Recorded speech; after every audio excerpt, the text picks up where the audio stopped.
Hello guys, તો આજે આપણે બનાવવાના છે આલુ પરોઠા. લોટ બાંધાઈ ગયો છે, ઘઉંનો લોટ બાંધી દીધો છે અને કુકરમાં બટેટા પહેલાંથી જ બાફવા મૂકી દીધા હતા. બટેટા બફાઈ જાય પછી એને સરખી ચાલ ઉતારી અને મેશ કરી લેશું. સરખી રીતે મેશ થઈ જાય પછી આપણે એક પેનમાં તેલ ગરમ કરી લઈશું. તેલ ગરમ થાય પછી એમાં રાઈ જીરું એડ કરશું. રાઈ જીરું એડ કરી ડુંગળી નાખીશું. ડુંગળી સરખી રીતે સાંતળી લેશું. પછી આપણે એડ કરીશું અદરક લસણની પેસ્ટ. મિક્સ કરી લઈશું સરખી રીતે.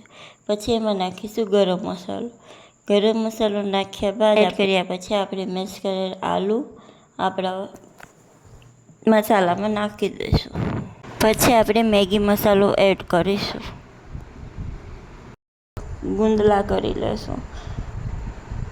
મોટું રાખવાનું જેથી આપણે ફિલિંગ ભરવામાં સરખું રહે અને થોડુંક જાડું વણવાનું.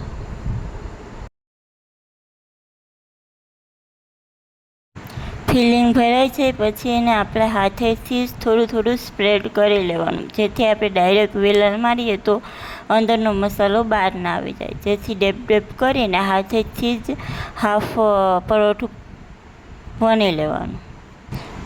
પછી આપણે પાછળથી 1-2 વેલણ મારી દેવાનું એટલે આપણું પરોઠું થઈ જાય રેડી. નાખી દેવાનું. પછી ઉપરના લેયર ઉપર પણ તેલ લગાવવાનું આપણે. પછી મીડિયમ ફ્લેમ ઉપર પકાવવાનું જેથી દાજી જાય નહીં. એકદમ ક્રિસ્પી થાય ત્યાં સુધી આપણે એને પકાવશું.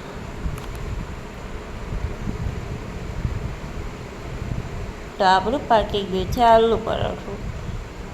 હવે માને ને મારા ભાઈને ચા સાથે આલુ પરોઠા પસંદ છે અને મારી બેનને દહીં પસંદ છે, તો ચા તો બનાવવો જ પડે.